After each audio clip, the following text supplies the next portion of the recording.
انیکا کو لگا وہ ٹھیک کہہ رہا ہے۔ اس نے اپنے حواس قابو میں کر کے کہا، ہاں اب بتائیں کیا بات ہے؟ وجدان کا معمولی ایکسیڈنٹ ہو گیا۔ ایکسیڈنٹ؟ وہ خود کو پریشان ہونے سے روک نہیں پائی۔ ہاں مگر چھوٹا سا، وہ ہسپتال میں ہے لیکن پریشانی کی کوئی بات نہیں، اسے صرف معمولی چوٹیں ہی آئی ہیں۔ میں ابو کو لے کر کچھ دیر بعد گھر آ جاؤں گا، تم امی کو حادثے کا بتا کر ذہنی طور پر تیار کر لو، ورنہ ہسپتال میں وجدان کو دیکھ کر وہ پریشان ہو جائیں گی۔ ٹھیک ہے، اس نے کہہ کر فون رکھ دیا۔ عائشہ مصطفیٰ نے ایکسیڈنٹ کا نام سن کر ہی ہاتھ پاؤں چھوڑ دیے۔ انیکا کو انہیں سنبھالنے میں کافی وقت دقت ہوئی، پھر چادر انہیں پکڑا کر ان کے بیٹھنے کے لیے کرسی اندر سے لا کر پورچ میں رکھی۔ اس کے بعد بیٹے کو تیار کر کے ان کی گود میں دیا اور بھاگ بھاگ کر گھر کے دروازے لاک کرنے لگی۔ تبھی بیل بجی تھی۔ انیکا نے بے ساختہ ہی ڈور کا گیٹ کھول دیا۔ اس کا خیال تھا کہ گیٹ پر مزمل ہوگا، پر وہاں تو کوئی لڑکی تھی۔ اس لڑکی نے کاغذ پر لکھا ایڈریس اس کی طرف بڑھا کر تصدیق چاہی۔ تصدیق کرتے ہوئے انیکا نے پوچھا، ایڈریس تو یہی ہے، پر آپ کو کس سے ملنا ہے؟ وجدان مصطفیٰ سے۔ انیکا نے چونک کر اس کی طرف دیکھا۔ آج تک تو کوئی لڑکی وجدان کا پوچھنے نہیں آئی، پھر یہ کون تھی؟ انیکا نے غور سے اس خوش شکل لڑکی کو دیکھا جس نے کالی ساڑی پر میرون شال سلیقے سے اپنے گرد لپیٹ رکھی تھی۔ آپ کون ہیں اور وجدان سے کیوں ملنا چاہتی ہیں؟ میرا نام ملیحہ فاروقی ہے۔ اور اتنا سن کر ہی انیکا کے اندر ابال اٹھنے لگے۔ تو یہ ہے ملیحہ فاروقی جس کی وجہ سے وجدان میری بہن کو ریجیکٹ کر رہا ہے ہی کیا اس میں؟ ہر لحاظ سے ایک عام سی لڑکی ہے۔ اس نے تنفر زدہ آنکھیں ملیحہ کے چہرے پر گاڑ دیں جہاں بدحواسی پھیلی ہوئی تھی۔ وہ منت بھرے انداز میں کہہ رہی تھی، پلیز وجدان کو بلا دیجیے، میرا ان سے ملنا بہت ضروری ہے۔ وہ گھر پر نہیں ہے، انیکا نے کہہ کر گیٹ بند کرنا چاہا، پر ملیحہ نے ایسا کرنے نہیں دیا اور گیٹ پر ہاتھ رکھ کر روکتے ہوئے بولی، آپ کو معلوم ہے وہ کہاں گئے ہیں اور کب تک آئیں گے؟ نہیں جانے وہ کون سا جذبہ تھا کہ انیکا نے اسے بے خبر رکھنا چاہا۔ حالانکہ وہ دیکھ سکتی تھی کہ ملیحہ بہت پریشان ہے۔ شاید یہ ملیحہ کو وجدان سے نہ ملنے کی لاشعوری کوشش تھی۔ ملیحہ نے اپنا نمبر اسی چٹ کے پیچھے لکھ کر انیکا کو دیا اور کہا، وجدان جیسے ہی گھر آئے ان سے کہیں اس نمبر پر مجھ سے بات کر لیں۔ انیکا نے چٹ لے کر گیٹ بند کر دیا۔ بیل کی آواز سن کر عائشہ بھی پوتے کو اٹھائے گیٹ کی طرف بڑھی تھیں، پر انیکا کو بات کرتے دیکھ کر سمجھ گئیں کہ مزمل نہیں آیا اور وہیں رک کر انیکا کو دیکھنے لگی۔ گیٹ بند کر کے وہ واپس مڑی تو انہوں نے پوچھا، کون تھا؟ کوئی لڑکی تھی، غلط پتے پر آ گئی تھی؟ نفر سے کہہ کر اس نے کاغذ کے چھوٹے چھوٹے ٹکڑے کر کے ہوا میں اچھال دیے۔ وجدان ابھی تک بے ہوش تھا۔ عائشہ اس کے ماتھے سے بال سمیٹ کر سر پر بندھی پٹی کو ہلکے ہاتھ سے چھو کر فکر مندی سے بولی، اسے ہوش کیوں نہیں آیا؟ امی سر پر چوٹ لگی ہے، کچھ تو اثر ہوگا۔ ویسے میری ڈاکٹر سے بات ہوئی ہے، وہ کہہ رہے تھے کہ وجدان شوق کی وجہ سے بے ہوش ہے۔ سر پر چوٹ لگنے سے اکثر ایسا ہو جاتا ہے، اس میں پریشان ہونے والی کوئی بات نہیں، پھر ایکس رے بھی تو کلیئر ہے۔ مزمل نے رسان سے انہیں سمجھایا۔ ساجد اور آفاق وجدان کو پورے شہر میں ڈھونڈنے کے بعد اس امید پر کہ شاید وہ گھر چلا گیا ہو اس کے گھر آئے۔ آفاق گاڑی میں بیٹھا رہا۔ ساجد اتر کر گیٹ تک آیا، بیل بجاتے ہوئے اس کی نظر گیٹ سے کھولتے تالے پر پڑی۔ آنکھوں میں تفکر لیے وہ گاڑی میں آ بیٹھا۔ آفاق نے اسے دیکھا۔ کیا ہوا؟ گیٹ پر تالا لگا ہوا ہے۔ آفاق چپ سا ہو گیا، پھر ساجد نے ہی پوچھا، اب کہاں چلنا ہے؟ آفاق نے کلائی پر بندی گھڑی کی طرف دیکھا، پھر کہا، 7 بجنے والے ہیں، اب اور وقت نہیں بچا۔ اس کا لہجہ عجیب سا ہو گیا تھا۔ ساجد نے الجھ کر اسے دیکھا لیکن کچھ پوچھنا مناسب نہیں سمجھا۔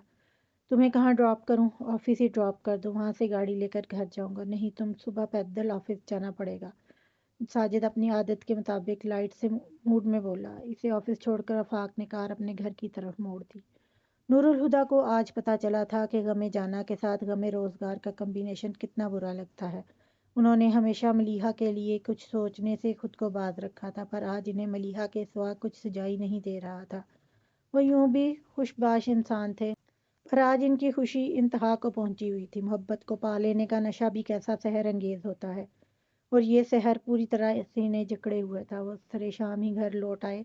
بابا جان اور ملک ناصر لاؤنج میں آمنے سامنے صوفوں پر بیٹھے تھے، پر آج شطرنج کی بساط نہیں بچھی تھی۔ نور الہدیٰ اس تبدیلی کو نوٹ کیے بغیر بابا جان کے پاس آ گئے۔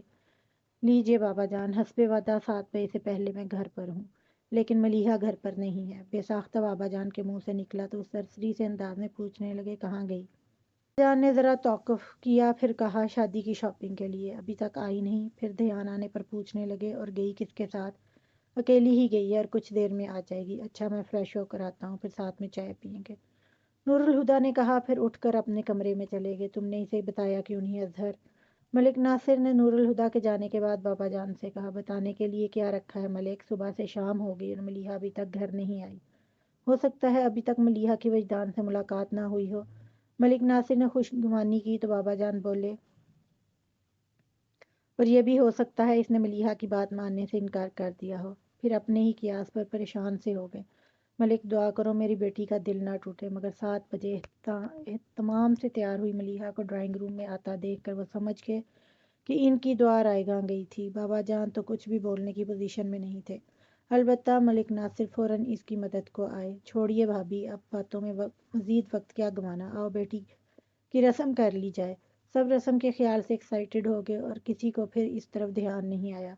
ملیحہ سے کہہ کر وہ بابا جان کے پاس آئے جو ماتھے پر شکنے لیے ملیحہ کو گہری نظروں سے دیکھ رہے تھے۔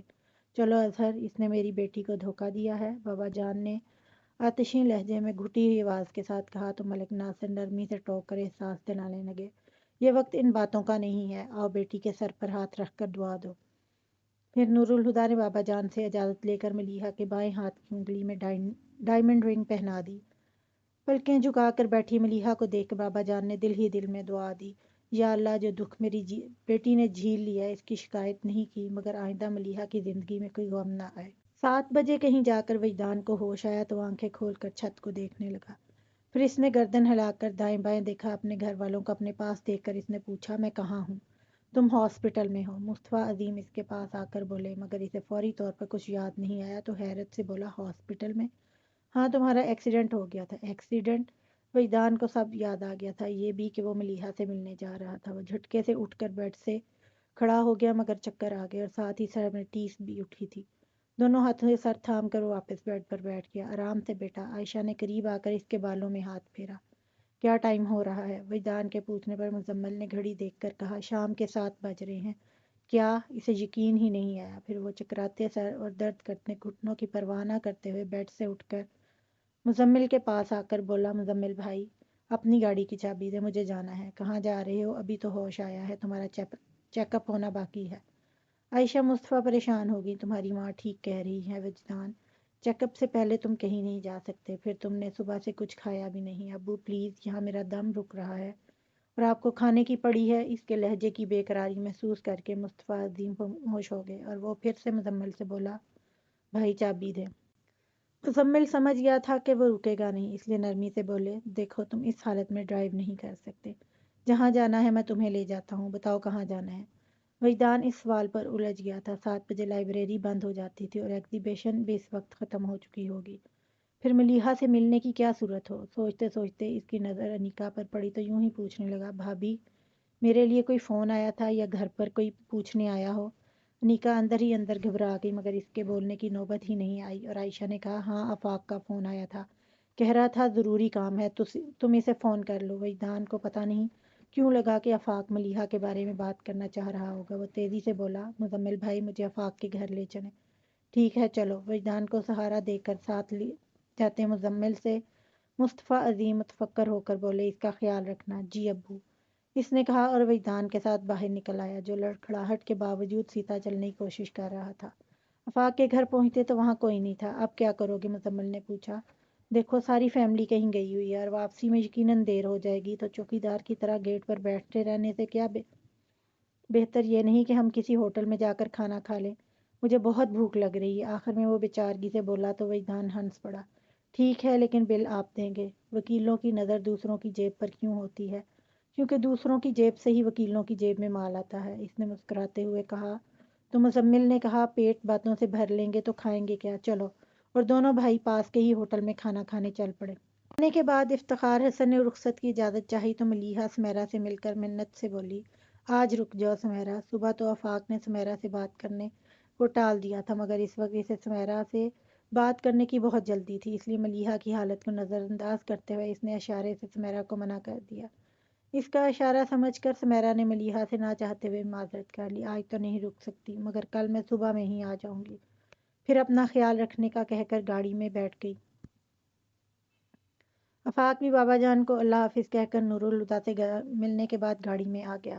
تم ملیحہ اور وجدان کے بارے میں کیا جانتی ہو؟ گاڑی میں وہ دونوں ہی تھے۔ اسی بات کا فائدہ اٹھا کر ڈرائیونگ کرتے آفاق نے چپ بیٹھی سمیرا سے اچانک ہی پوچھا۔ وہ براہ راست سوال پر گڑبڑا گئی، پھر اسے سچ بولنا بہتر لگا۔